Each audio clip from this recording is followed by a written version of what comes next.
टूट बटोट एक छोटे से गांव में रहता था। वह बहुत शरारती और चालाक लड़का था। उसके माता पिता और गांव वाले उसकी हरकतों से हमेशा तंग रहते थे, लेकिन फिर भी वह सबके दिलों का चहेता था।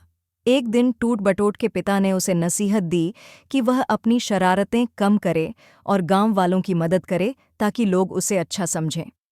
टूट बटोट ने इस नसीहत पर गौर करने का वादा किया। अगले दिन टूट बटोट ने फैसला किया कि वह गांव वालों के लिए एक बड़ी दावत का आयोजन करेगा ताकि सब खुश हो जाएं। उसने अपनी माँ की मदद से बहुत सारे मज़ेदार खाने तैयार किए। दावत के दिन गांव के सब लोग खुशी खुशी उसके घर आए। जब सब लोग खाना खाने बैठे तो टूट बटोट ने एक शरारत की सोची।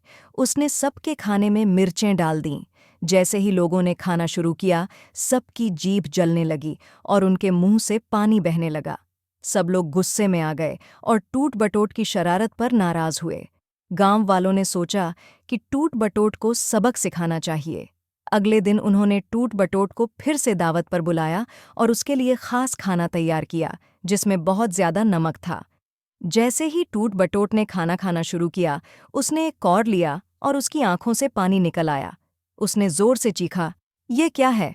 सब लोग हंसने लगे और कहा, "ये तुम्हारी अपनी शरारत का बदला है टूट बटोट।" टूट बटोट ने अपनी गलती का एहसास किया और सबसे माफ़ी मांगी। उसने वादा किया कि वह आगे ऐसी शरारतें नहीं करेगा जो दूसरों को तकलीफ पहुंचाए।